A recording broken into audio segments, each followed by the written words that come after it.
بسم الله الرحمن الرحيم إن الحمد لله نحمده ونستعينه ونستغفره ونعوذ بالله من شرور أنفسنا ومن سيئات أعمالنا من يهده الله فلا مضل له ومن يضلل فلا هادي له ونشهد أن لا إله إلا الله وحده لا شريك له ونشهد أن محمدا عبده ورسوله أما بعد السلام عليكم ورحمة الله وبركاته İnşallah bugundan boshlab payg'ambarimiz Muhammad Mustafa sallallohu alayhi vasallamni siyratlarini o'qib o'rganishni boshlaymiz. Mana shu darsimizni boshidan Alloh subhanahu va taolodan avvalo mana shu ishda ixlosni berishligini, ixlosni ato qilishligini so'raymiz. Hamda husni qabul qilishini so'raymizki, agar ixlos bo'lmaydigan bo'lsa, amal har qancha katta bo'lmasin, qiyomatda insonni ziyoniga ishlab qoladi. Siz bilan bizga Alloh taolodan sabr tilaymiz, davomiylik tilaymiz hamda Nabiy sollallohu alayhi vasallam hayotini o'qib o'rganib, undan ibrat olib, hayotimizga tatbiq qiladigan bandalardan qilishini so'raymiz. Alloh taoloning bir fazli marhamati bilan o'zidan madad so'ragan holda boshlaymiz. Bismillahirrohmanirrohim. Alloh subhanahu va taolo Odam alayhisalomni yerga tushirgan kunidan boshlab uni o'zini holicha tashlab qo'ygan yo'q. Dunyoda saodatli hayot kechirishligi hamda o'zini asl vatani bo'lgan jannatga qaytib borishligi uchun qanday ko'rsatma, qanday qo'llanma, yo'llanma kerak bo'ladigan bo'lsa, o'zini huzuridan bundurularni tushirib turdi. Va mana shu payg'ambarlarning silsilasining oxirgisi bo'lgan Muhammad Mustafa sollallohu alayhi vasallamga 23 yil mobaynida mukammal shariat Qur'onni nozil qildi. Hajjatul Vadoda turarkan payg'ambarimiz sollallohu alayhi vasallam oxirgi oyatlardan shu nozil bo'ldiki, al-yawma akmaltu lakum dinakum. Bugun diningizni mukammal qildim. Ne'matimni to'liq qildim va islom sizlarga din bo'lishligiga rozi bo'ldim. Mana shu kundan boshlab shariat islomiyamiz mukammal bo'ldi.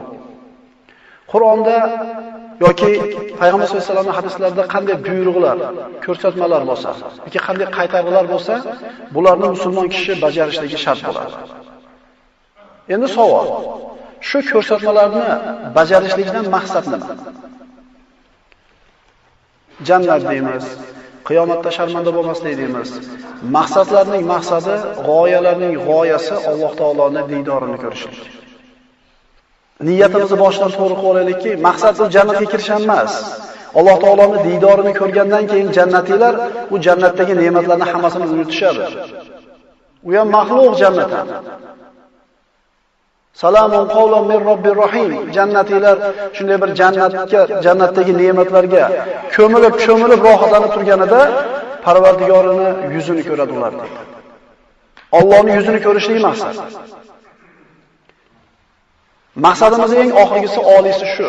Nabiy sollallohu alayhi vasallamning suhbatida bo'lish hamda Alloh subhanahu va taoloning jamolini ko'rishlik.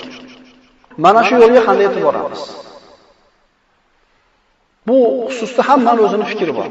O'zini ilmi, dunyo qarashiga qarab turib, hammani o'zini tutgan yo'lini o'zi to'g'ri deb bilaveradi. Shunday toifalar bor. Bizga Qur'onda o'zi yetadi deganlar bor. Kofir bo'ladi. Agar sunnat kerak emas, payg'ambar sollallohu alayhi vasallam hayotini o'rganishlik shart emas, bizga Qur'on o'zi yetadi degan odam bo'lsa, bu odam kofir bo'ladi. Ochiq aytamiz. Sunnat payg'ambar zamonida kerak bo'lgan, hadis desang, qandan bilasan shu hadisni iminni payg'ambar aytganini deydi-da, shu gapi bilan sunnatni inkor qilib turib kofir bo'lib ketadi. Agar Qur'on bu payg'ambar sollallohu alayhi vasallam hayotini o'rganishlikka kirishlikdan avval aytiladigan gaplar juda ko'p. Bu faqat bir o'qib o'rganib qo'yadigan tarix kitobi emas. Siz bilan bizga kunlik hayotimizda kerak bo'ladigan ibrat namuna. Allohning roziligiga yetkazadigan yo'lni qanday topamiz? Qur'on agar Alloh taoloni insoniyatga tushirgan manhaji, yo'llanmasi, kitobi, kalomi bo'ladigan bo'lsa, payg'ambarimiz sollallohu alayhi vasallam ana shu kitobni o'zini hayotida amaliy suratda ko'rsatib bergan. Mana ko'p axloqlar haqida eshitganmiz. Musulmon kishi unday bo'lish kerak, bunday bo'lish kerak, mana sifatlardan tiyilish kerak, juda ko'p bilamiz. Endi bir savol tug'iladiki, agar mana shu sifatlarda hammasi bitta odamda jamlansa, qana odam bo'larkin shu odam? Hech kimdan qo'rqmasa, faqat Allohga suyansa, faqirlikdan shikoyat qilmasa, issiq sovuqda mingillamasa, qo'li ochiq bo'lsa, xotinlarga zo'r muomala qilsa, bola chaqaga zo'r tarbiya bersa, tijoratda yolg'on gapirmasa, qarab turib, qana odam bo'larkan shu odam degan fikr keladi. Bilaylikki, ana shu odam Muhammad Mustafa sallallohu alayhi vasallam. Hayotda qanaqa o'rni bo'ladigan bo'lsa, payg'ambarimiz sollallohu alayhi vasallam mukammal suratda siz bilan bizga namuna bo'lgan. Rasululloh sollallohu alayhi vasallamning hayotini o'rganishlik Alloh subhanahu va taoloning buyrug'i. Bu ibodat. Bu ibodat. Fama atakumur rasul fakhuduhu va ma nahakum anhu fantahu.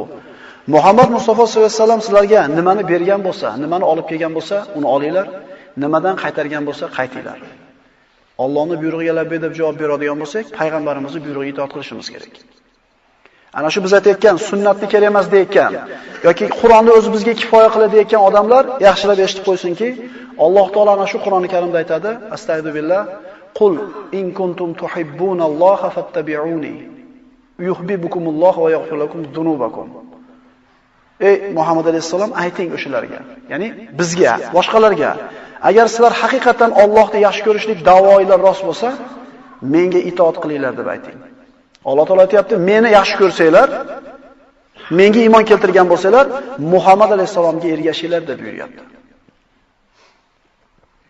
Alloh subhanahu va taolo Qur'oni Karimda siz bilan bizni buyuriydi payg'ambarimizga ergashishlikka.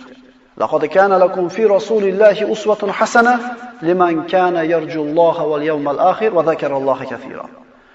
Allohga va qiyomat kuniga iymon keltirgan, Allohdan va qiyomatdan umidi bo'lgan hamda Allohni ko'p eslagan kishilar uchun Muhammad alayhisolamning hayotida ibrat namuna bor. Ertalabdan kechgacha radioda, televizorda bizga kumir bo'laman degan odamlarning son-sanog'i ko'payib ketgan. Alloh taolo aytayaptiki, sizlarga ibrat bo'ladigan, namuna bo'ladigan yagona kishi Muhammad alayhisalom. Chunki Nabiy sollallohu alayhi vasallamdan shunday mazmunda hadislar keladi, kim qaysi bir qavmni yaxshi ko'rsa, qiyomatda shular bilan birga bo'ladi. Biz payg'ambarimiz sollallohu alayhi vasallamning hayotini o'rganishlik bilan nimaga yetishamiz? Bizga nima bor? Bir odam bir yangi ko'chaga yursa, birov yurmagan yo'lga bir yuradigan bo'lsa, katta uzoq masofaga, qayerda qanaqa bir burilishi bor, qayerda qanday o'ydim chuquri bor, qayerda pasti bor, balati bor bilmaydi. Juda ehtiyot bo'lib, qo'rqib yuradi, baribir katta chuqurga tushadi. Chunki notanish yo'l.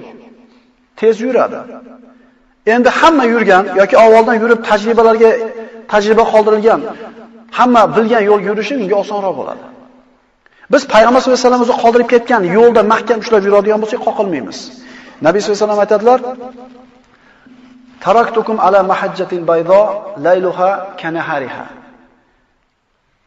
Payg'ambar sollallohu alayhi vasallam aytadilar: "Men sizlarni deydi, o'zimdan keyin shunday bir yo'lga qo'yib ketyapmanki, bu yo'lni tuni kunidan ko'ra yorug'roq" deydi.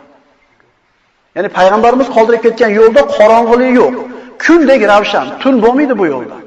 Bu yo'ldan deydi Nabiy sollallohu alayhi vasallam, faqat Alloh adashtirganlargina ana shu adashmasligi uchun, payg'ambarimiz mana shunday qoldirib ketgan yo'lida yurishligi uchun u zot sollallohu alayhi vasallamni hayotini o'rganishimiz kerak bo'ladi. U zotning hayoti biz uchun nima? Biz uchun nima? U zotning hayotini tug'ilib vafot etgunga qadar bo'lgan 63 yillik hayoti, xususan mana shu 23 yillik payg'ambarlik hayoti bizga dars va ibrat. Shijoatli bo'lishlik, noumid bo'lmaslik xususida darslar. Buyuk axloq haqidagi darslar. Haqni himoya qilishlik, haqda mustahkam turishlik haqida darslar. Allohning yo'lida sarfarajat ehson qilishlik, kuch sarflashlik haqidagi darslar. Idora xususidagi darslar. Oilani bir idora qilishlik darslari hamda ummatni yuksaltirishlik uchun bo'lgan kerak bo'ladigan dars ibrat namunalar. Payg'ambarimiz sollallohu alayhi vasallam mana hammamizga ma'lum mashhur Arab jazirasida, Makka mukarramada Quraysh qabilasida dunyoga keldi. Biz hali tafsilotlarga kirmayapmiz. Biz fazilat haqida gaplashyapmiz hozir. Yetim bo'lib tug'ildi. Tug'ilishi bilan yetim bo'ldi, chunki onasining qornida 2 oy homilador paytida onasi otasi vafot qildi. Yetim bo'lib tug'ildi. Aka-ukasi yo'q. O'g'il farzandlari yo'q. O'qishni yozishni bilmaydigan, bir-birini bir og'iz so'z uchun qirib tashlashga tayyor bo'lgan, johil, urug'chilikda, qabilachilikda mahkam ushlagan, qoloq, cho'pon bo'lgan, qoloq bo'lgan xalq o'rtasida dunyoga keldida 23 yil muddat ichida mana shu qoloq bo'lgan, qo'y hidi kelib turgan, tarqoq bo'lgan bir millatni, bir xalqni dunyoga ustozlik qiladigan ummat darajasiga ko'tarib olib chiqdi. Tarixda bunaqa qisqa muddat ichida bunday ummatni yuksaltirgan kishi bo'lgan emas. Payg'ambarimiz sollallohu alayhi vasallam yuborilgunga qadar insoniyat tarixi bir boshqacha ko'rinishda edi. Endi Nabiy sollallohu alayhi vasallam kelgandan keyin esa tarix boshqatdan yozildi. Nabiy sollallohu alayhi vasallamning ta'limoti keng tarqadi. Arablar yuksaldi. Fors va Rumni yengishdi, Fors va Rumni. Yevropa ham musulmonlardan ilmni o'rgandi. Yevropaning uyg'onganiga 600 yil bo'lgan bo'lsa, birodarlar, bu ummatning uyg'onganiga 1400 yil bo'lyapti. Islomiy ta'limot, islom olib kelgan ilm tufayli Yevropa uyg'ondi. Insoniyatni ustiga Payg'ambarimiz sollallohu alayhi vasallam olib kelgan ta'limot yangi tushunchalarni olib keldi. Haqiqat, hurriyat, adolat, tenglik, erkak va ayol o'rtasidagi bir tenglik, qulni haqqi, yetimma haqqi, yosh bolalarning haqqi, bularning barchasi Payg'ambarimiz Muhammad Mustafa sollallohu alayhi vasallam olib kelgan yangi tushunchalar edi. Tarixda buyuk insonlar ko'p bo'lgan. Lekin bularning buyukligi ma'lum bir vaqtda, ma'lum bir sohada rivojlangan, o'lganidan keyin 50 yil, 30 yildan keyin ular esdan chiqib ketgan. Ularning insoniyatga ta'siri o'zi yashagan davrda bo'lgan xolos. Iskandar, Arastu, Aflotun, Volter, Napoleon, Shekspir va hokazolar. Endi bular Shekspirni she'rda, ana shu shoirlikda taratdi dong'ini dunyoga. Shu sohadan nariga o'tolmadi. Napoleon bir harbiy qo'mondon sifatida ko'zga ko'rindi, o'zini davri o'tdi, shu bilan tarix kitoblarida qog'ozligicha qoldi, hayotga ta'sir o'tkaza olmadi.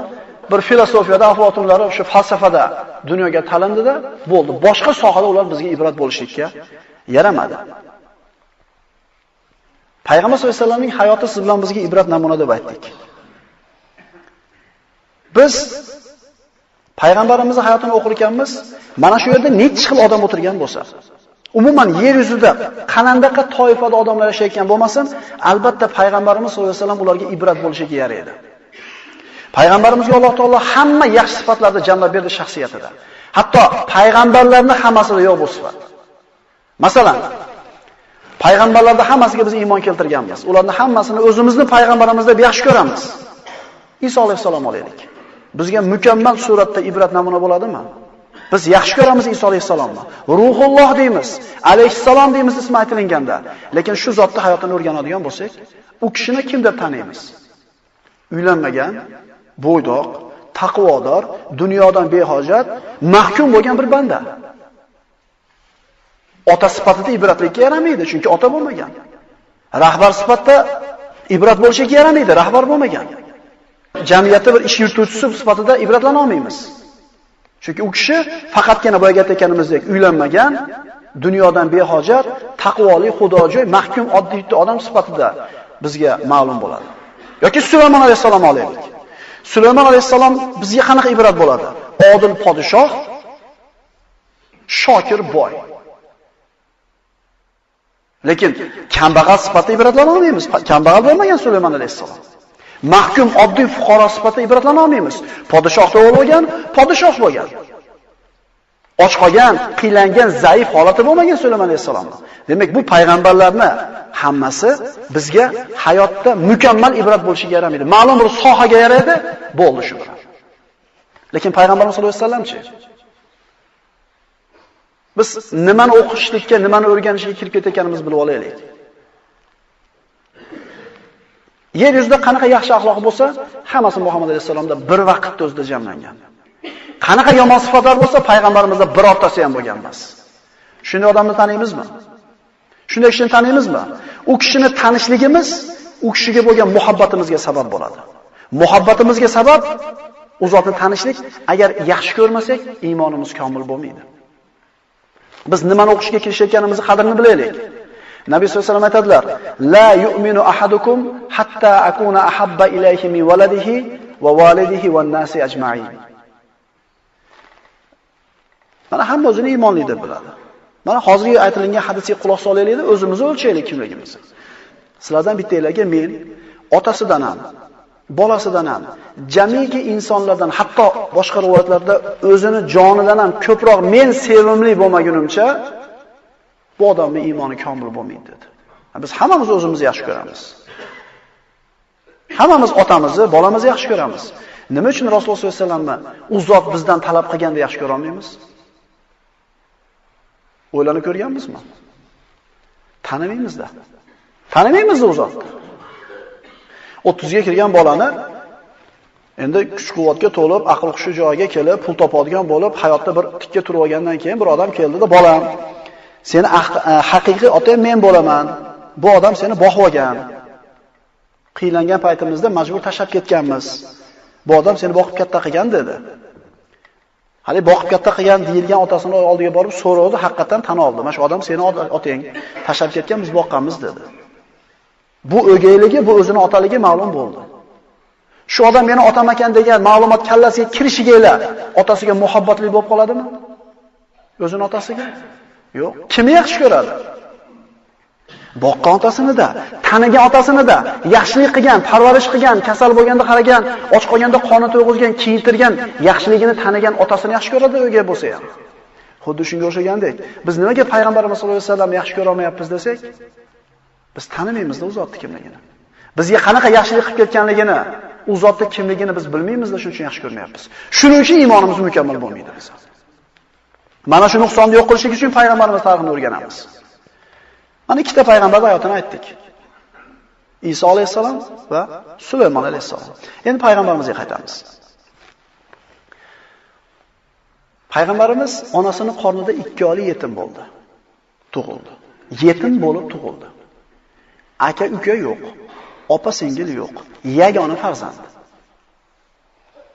Bir mamlakatda eng oliy maqom shu davlatda rahbari bo'lishlik bo'lsa, 100-tabaqada siz, eng pasti shu yetimlik. Nabiy sollallohu alayhi vasallam mana shu yetimlik bilan podshoh bo'lishlikka bo'lgan 100 ta tabaqa bo'lsa, 100 ta etaj bo'lsa, hammasini bosib chiqqan. Payg'ambarimiz yetim bo'lgan, kambag'al bo'lgan, birovning uyida o'tirgan, birovning qo'lida yashagan, cho'ponlik qilgan, savdogarlik qilgan. Qo'yingki, bitta katta bir mamlakat rahbari bo'lgunga qadar qanaqa etap bo'lsa, bizning tilda hammasini bosib o'tgan. Boylar bor oramizda. Tug'ilganda otasi boy bo'lgan, kambag'allikni ko'rmagan, kambag'al bilan muomala qilishni bilmaydi. Tug'ilib otasini ko'rganlar ko'p. Endi otasini tanimasdan yetimligida, kichkinagida o'lib ketgan. Yetim bo'lib o'sganlar bilan muomala qilishni albatta otasi borlar bilmaydi-da. Uni ko'yni qanaqa yarimtaligini, unga qanaqa gap, og'ir qanaqa gap yengil kelishligini bilmaydi-da. Payg'ambarimiz sollallohu alayhi vasallam hamma bosqichni bosib o'tgan. Opa dadasining qo'lida yetim qoldi. Opa dadasi o'tganda amakisining qo'lida qoldi. Payg'ambar sollallohu alayhi vasallam yetimlikda hamma achchig'ini ko'rdi.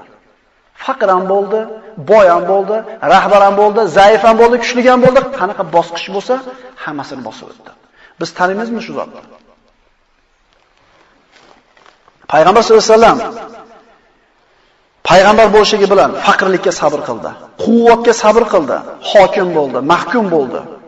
Xilma-xil toifa bilan gaplashdi. Yahudlar bilan, nasroniylar bilan, arablar bilan, xilma-xil qabilalar bilan jang qildi. Hatto eng qudratli bo'lgan Fors va Rum bilan urushdi, ularni yengdi. Payg'ambarimiz sahroisi bilan ham, madaniyat ko'rgani bilan ham muomala qildi. Mukammal inson bo'lgan. Payg'ambarimiz bobosi Abdulmuttolibning qo'lida yashar ekan, Abdulmuttolibni Ka'bani oldida solingan bir o'zining o'rindig'i bo'lardi. U yerga faqat Abdulmuttolib o'tirardi. Ana shu 4 yashar yoki 5 yashar Muhammad yugurib kelib o'tirib olsa, sollallohu alayhi vasallam, amakilari tur o'rningdan, boboyini joyiga o'tirmagan. Abdulmuttolib chiqquncha hatto o'g'illari ham o'tirmasdan tikka turar edi. Lekin bu nevarasini, bu nabilasini Abdulmuttolib shunday yaxshi ko'radiki, tep qo'ylardi. O'tiraversin derdi. O'tiraversin, bu bolam buyuk odam bo'ladi derdi. Bobosini yonboshida o'tirib payg'ambarimiz bobosi podshohlar bilan qanday muomala qilyapti? Qabila boshliqlar bilan qanday muomala qilyapti? Elchilar bilan, savdogarlar bilan qanday muomala qilyapti? Go'dayligini o'rganib olgan. Shuning uchun payg'ambarimiz mukammal inson deb aytamiz. Yetimga qanaqa muomala qilishni bildi. Podshohga qanday muomala qilishni bildi. Biz tanimizmi u zotni? Payg'ambarimiz sollallohu alayhi vasallam boy bo'lganida boylarga ibrat bo'ladigan ishni qildi. Bir vodiy qo'y keldi o'ljaga. Payg'ambarimiz sollallohu alayhi vasallam shu kuni hammasini tarqatib tashladi. Boylarga ibrat bo'ldi. Faqir bo'ldi, och bo'ldi. Ochligidan qorniga tosh baylab yurib bitta odamga shikoyat qilmadiki, faqirlarga ibrat bo'ldi. Payg'ambarimiz sollallohu alayhi vasallam buyuk fotih sifatida ibrat bo'ldi. Makka ahli 13 yil Makkada keyinchalik qilgan dushmanligini, adovatini payg'ambarimiz ularni yengib, qo'lida muzaffar qilishi turgan paytida Makka ahlini hammasini yig'ib turib, endi men sizlarni nima qilaman bilasizlarmi dedi. 13 yil payg'ambarimizga aziyat berishdi.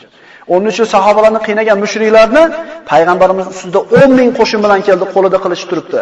Intiqom olishga haqli bo'lib turgan joyda, mana aytdik, mag'lub bo'lganda sabr qilish oson. G'olib bo'lganda sabr qilishlik qiyin. Mag'lub bo'lgan odam iloji bo'ynini qisib ketaveradi, nima qila oladi boshqa? Endi qo'lida hukm bo'lganda, jazosini berishi mumkin bo'lgan paytdagi kishiga payg'ambarimiz ibrat bo'ldida, Axun Karim, ibn Axin Karim deyshganda, antumut tulaqo, ozodsizlar ketaveringlar dedi. Shu bilan payg'ambarimiz ana shu dushman bo'lgan Qurayshda qalbini ulfat qildi o'ziga. Ana birodarlar ibrat. Bizga bunaqa ibrat qayerda bor? Biz tanimizmi Muhammad sollallohu alayhi vasallam? Payg'ambar sollallohu alayhi vasallam er sifatida mukammal inson edi. Butun ummatni tashvishi yelkasida turib, ikki dunyoda ham yelkasida turgan Nabiy sollallohu alayhi vasallam ko'chadan kelganda xotinlariga shirin so'z gapirgani ham topar edi so'zni. Nabiylarni yelkasiga o'tkazib, ot bo'lib yurib berishlikka ham toqati bor edi, vaqti bor edi. Bizda bormi shu narsa? Men ishlab keldim, men charchab keldim. Bor, o'z senlarda yuribman ko'chada, uyda jicha damali. Odamlar bilan men kurashib yuribman ko'chada. Uyga kirsam nima qilaman? Kurashamanmi deb turib chiroyli gaplar bilan nari qilamiz bolalarimizni. Lekin Nabiy sollallohu alayhi vasallam shunday tashvish yelkasida bo'lib turib payg'ambarimiz xotinlarga yaxshi gapirish emas, hatto uy ishlarini idora qilishida payg'ambarimiz yordam berdi. Hatto yamoqlarni o'zi tikkan. Birodarlar, o'ylab ko'ringlar, qachon yamoqni o'zi tikkansiz? Ha desa katta odamsizda. Yamoq tikasizmi siz? Shu yoshga kelib turib, siz payg'ambarimizni qarang, nima ish qilganligini, endi o'zingizni kimligingizni ko'rib qo'ying. Biz tanimizmi Muhammad sollallohu alayhi vasallam? Payg'ambarimiz sollallohu alayhi vasallam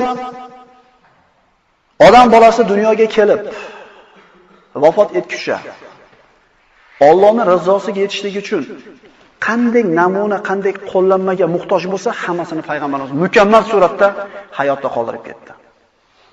Payg'ambar sollallohu alayhi vasallam hatto dushmanlarning ko'zida ham buyuk inson edi. Hiraql, Rumning podshohi, uni yurtiga kelgan Qurayshdan bir to'p savdogarlarni kelganligini xabarini eshitdi-da, menga chaqirib kelinglar dedi. Abu Sufyon ibn Harb Quraysh qabilasidan. Qurayshning eng katta oqsoqoli o'sha davrda. Payg'ambarimizga eng qattiq bo'lgan dushman Hiraql, men sendan dedi, menga unga nasab jihatdan Muhammadga yaqinroq bo'lgan kishini olib kelinglar menga dedi. Ya'ni Muhammad haqida bilmoqchiman dedi. Eshitdi Rum sultoni ham. Abu Sufyonni o'tkizdi. Abu Sufyon aytadi, yolg'on gapirib Muhammadni yomon ko'rsatgim keldi deydi. Lekin arablarning sayyidi yolg'onchi ekan degan gapni xohlamadim deydi. Uning ustiga Hiraql Abu Sufyon bilan birga kelganlarni bir qator qilib o'tkazdi. Agar men savol berganimda Abu Sufyon noto'g'ri javob bersa, orqadagilar ishora qilib qo'yinglar dedi. Tushunarlimi? Bittasi bunday qildimi, demak qolgani yolg'onchi degani. Mana shu dushmanlarning ko'zida ham payg'ambar sollallohu alayhi vasallam buyuk edi. Hiraql so'radi. Nasl nasabi qanaqa sizlarda oringlarda? Endi bu javob berayotgan kishi hozir biz faqat yaxshi ko'rgan kishilarning gapini gapirgan bo'lsak, eng yomon ko'rgan kishi gapiryapti payg'ambarimiz. Nasl nasabi nihoyatda bir oliy bo'lgan kishi dedi. Hiraql so'radi. Yolg'on gapiradimi? Abu Sufyon yo'q dedi. Xiyonat qiladimi dedi. Abu Sufyon yo'q dedi. Uning ashablari ko'payib boryaptimi, ozayib boryaptimi? Ko'payib boryapti dedi. Uning dinidan biror kishi qaytdimi dedi. Yo'q dedi. Hiraql nimaga buyuradi sizlarni dedi.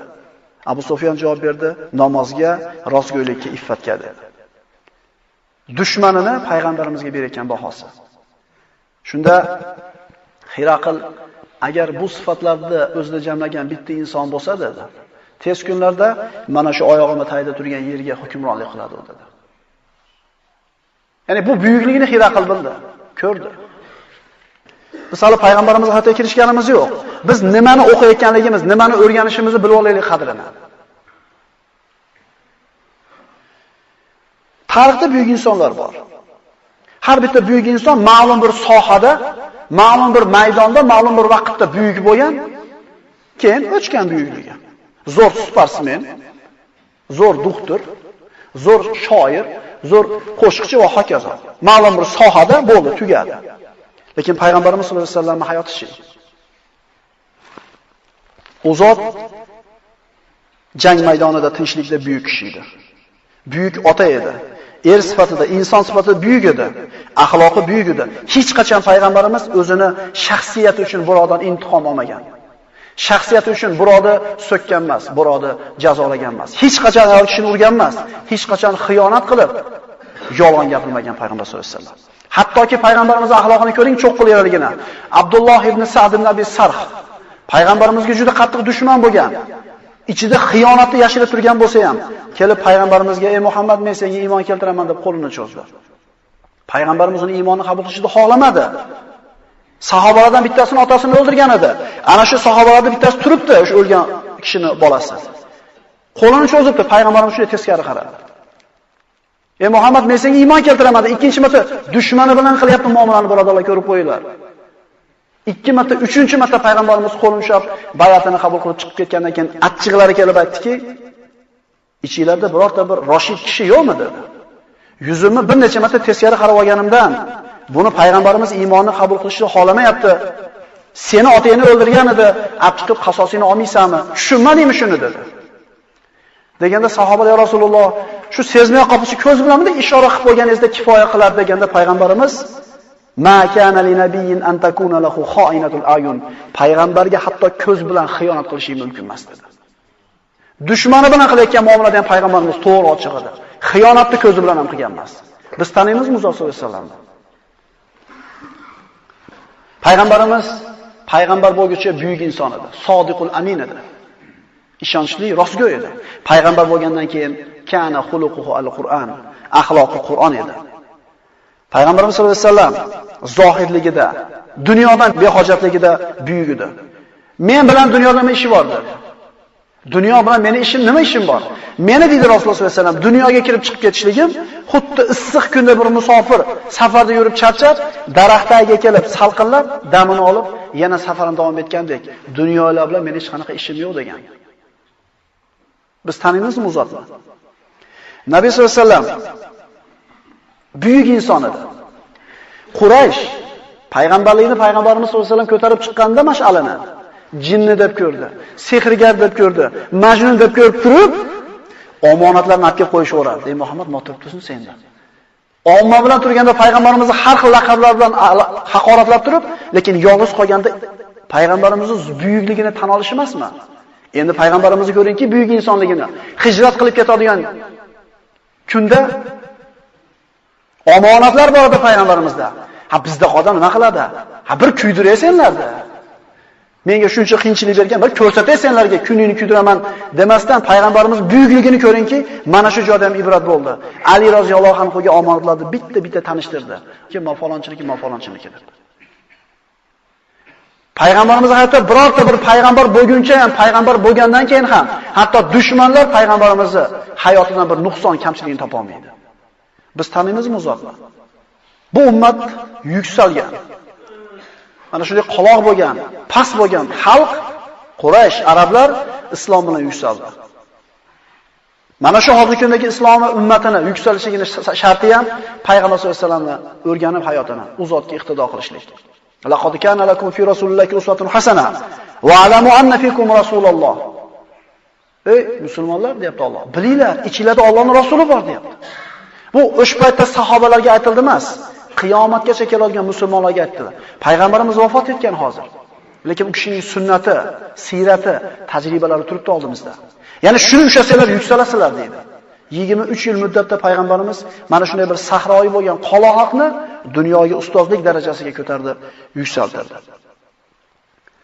Mashhur odamlar bor. Artistlar bor, aktyorlar bor, sportchilar bor va hokazolar bor.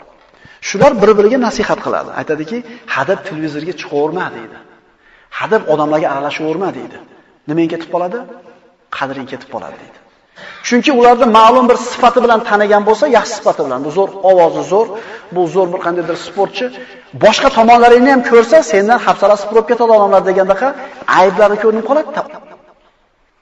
Lekin payg'ambarimiz sollallohu alayhi vasallam hayoti birodarlar 1400 yildan beri o'qilyapti.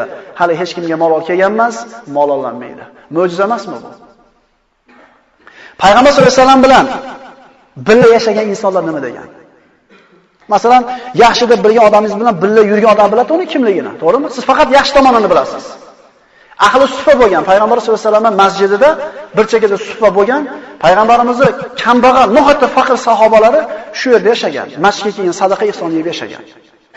Shular 10 yillab shu masjidda yashagan bo'lsa, payg'ambarimizdan ular mol-mollarni zerikishgan emas. Balki ularning ko'zida payg'ambarimizga bo'lgan muhabbati, u kishining haybati, u kishining buyukligi ziyoda bo'ldi. Payg'ambarimiz Makka fathiga 10 ming kishi bilan keldi. Bir oyga yaqin turdi billah. Bu 10 ming kishi bir oy turar ekan payg'ambarimizga bo'lgan hurmati, haybati yana ziyodalashib bordi. Zerikishgani yo'q payg'ambarimizdan. Har qanday inson, har qancha buyuk bo'lmasin, uni kimligini uyidagi xotini biladi. Ko'chada zo'r, o'zini olib yurishi nihoyatda bir yaxshi, taqvoli ko'rinadi va hokazolar. Endi uyida kimligini kim biladi? Xotini biladi. Kishining kimligi xotini bilan, bola chaqasi bilan qilgan muomalasidan bilan deydi hukamolar. Chunki itoatda u majbur, sizni injig'ingizni ham ko'taradi, boshqangizni ham ko'taradi. Endi payg'ambarimiz haqida ayollari nima degan? Payg'ambar bo'lib kelar ekan 40 yoshga kirganida Hadicha onamiz bilan 15 yil turmush qildi, payg'ambar bo'lguncha. 25 ga kirganda turmush qildi, 40 ga kirganda payg'ambar bo'ldi. 15 yil birga turmush qilgan ayoli payg'ambarimiz vahiyni olib tushib, meni o'rab qo'yinglar deb turgan paytda Allohga qasam, jonimdan qo'rqib ketdim dedi. Ya'ni o'lib qolarmikin menda qo'rqib ketdim deganida Hadicha onamiz Allohga qasam, hargiz Alloh sizni xor qilmaydi. Axir siz qarindosh urushingizni zo'r qilasiz. Yetimni boshini silaysiz, qiylanganlarga yordam berasiz. Sizdaqa kishini Alloh xor qilmaydi deb ayoli baho berib turibdi. Oysha onamizdan kelib, Rasulullohning uydagi axloqi qanday edi desa, kana xuluquhu al-Qur'an yoki Qur'anan yamshi fawqal ard. U zotning axloqi Qur'on edi derdi yoki Qur'on bo'lib hayotda yer yuzida tirik bo'lib yurardi derdi.